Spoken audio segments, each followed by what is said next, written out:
اللهم صل على سيدنا ومولانا محمد صاحب التاج والمعراج والبراك والألم دافي البلاء والوباء والقحط والمرض والألم اسمه مكتوب مرفوع مشفوع منقوش في اللوح والقلم سيد العرب والعجم جسمه مقدس معطر مطهر منور في البيت والحرم شمس الضحى بدر الدجى صدر الأولى نور الهدى كهف الورى مصباح الظلم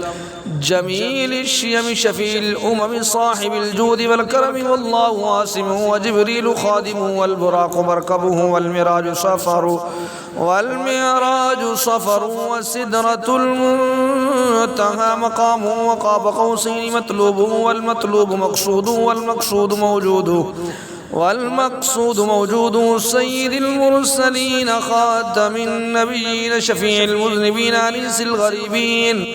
أنيس الغريبين رحمة للعالمين راحة العاشقين أمراض المشتاقين شمس العارفين سراج السالكين مصباح المقربين محب الفقراء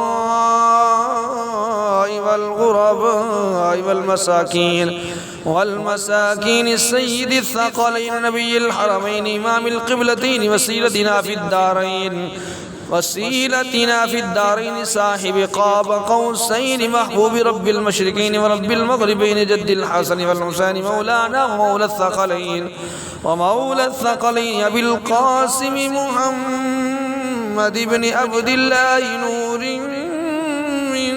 نور الله يا